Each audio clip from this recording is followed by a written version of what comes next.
O governo federal publicou um decreto na última sexta-feira que prevê embargo ambiental a propriedades rurais que registrarem queima não autorizada de mata nativa. O decreto é assinado em meio a uma explosão dos casos de incêndios pelo país. Com isso, as propriedades que registraram queimadas não autorizadas passarão a ficar de fora do crédito rural.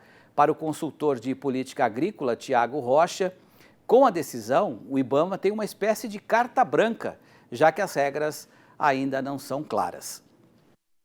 O primeiro ponto de atenção e que, na verdade, as entidades representativas já estão se movimentando, inclusive a ProSoja Mato Grosso, é em relação a esta carta em branco que é dado para o IBAMA. Então, o que seria não adotar as medidas, né, de prevenção adequadas? Então, o órgão não pode ficar com uma carta dessa para dar uma punição de até 10 milhões de reais para uma pessoa sem critérios objetivos.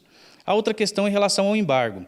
Então, o decreto publicado na sexta-feira, ele altera o parágrafo 2º do artigo 16 e ele prevê o embargo cautelar, né, em caso de incêndios florestais. Esse embargo cautelar, sim, ele é permitido através do Código Florestal. O grande problema é como veio sendo desvirtuado o conceito de embargo, né?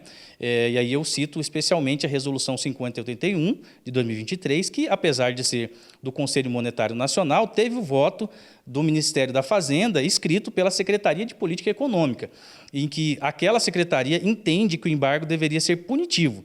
Então, nós temos aqui uma celeuma. O embargo ele é punitivo ou ele é cautelar? Se ele é cautelar, você não pode retirar o produtor do sistema financeiro, como propõe a Resolução 5081, que diz que está vedado o crédito para a propriedade que tenha qualquer dimensão de embargo. O total acumulado de emissões de carbono nos incêndios florestais deste ano no Brasil tem sido maior do que a média registrada para queimadas no país em quase 20 anos. É o que revelam dados do Copérnicos, o programa de monitoramento de mudanças climáticas da União Europeia, divulgados hoje.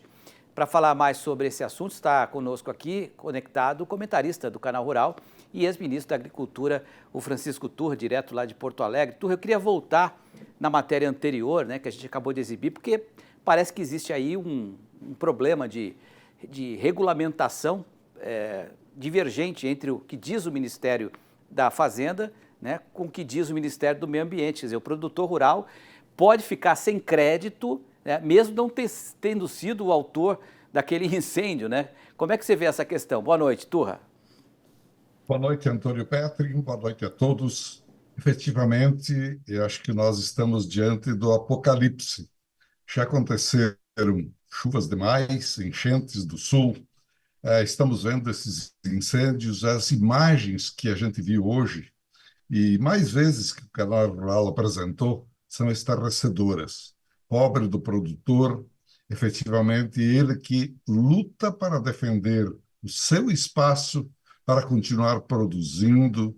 Jamais o agricultor, o produtor, pode ser confundido com o incendiário. E, aliás, na interpretação do decreto, se a gente não tiver isso muito claro, se houver algum incêndio, nós vamos logo punir quem efetivamente não tem nenhuma culpa e, ao contrário, é vítima. Eu sei que os incêndios são efetivamente propositais, há crime nisso tudo, mas quem é o autor do crime tem que ser buscado, tem que ser efetivamente caçado, literalmente caçado. Até a irresponsabilidade é causa, porque jogar um cigarro numa região seca, com tanta matéria orgânica absolutamente seca, é para a gente clamar por um incêndio. Mas precisamos, Antônio, ter uma definição muito clara agora na regulamentação. Aconteceu incêndio numa propriedade, jamais comece se denunciando o proprietário, mas sim quem deu a causa a isso tudo. Buscar a quem efetivamente cometeu por efetiva ação criminosa, mãos criminosas, mãos que dilapidam, que conspurcam a imagem do produtor perante o mundo inteiro. Que o nosso produtor brasileiro, como nunca, já deixou de lado a possibilidade das queimadas de campo, queimada de canaviais. Há muito tempo, plantio direto hoje substitui tudo isso. Nós queremos ser produtivos, plantar com eficiência, usar material orgânico exatamente para melhorar as condições do solo. E jamais para a gente cometer esse crime que gera tantas imagens que a gente viu, estarrecedoras, animais sofrendo, produtores sofrendo demais, com perdas imensas, irreparáveis. Então, sejamos claros, ao menos na regulamentação do decreto.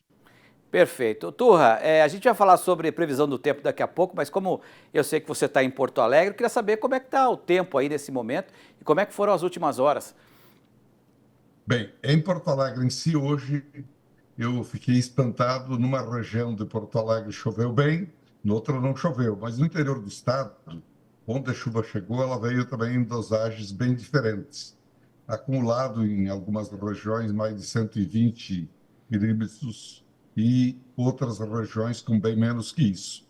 Já vimos aí imagens também aqui da água chegando em lojas, mas não mais nos vales, lá em Bagé, outras regiões onde a chuva foi mais forte. E espera-se hoje à noite, amanhã, chuva mais bem distribuída no estado inteiro. Enfim, a parte de prejuízos efetivamente ainda não foi denunciada, a não ser granizo em descobrindo casas, que acontece, que aliás praticamente tornou-se uma normalidade. Ok, Turra, obrigado pela participação aqui no RN, uma boa noite, até uma próxima, em breve, hein? Boa noite, Pedro. Boa noite.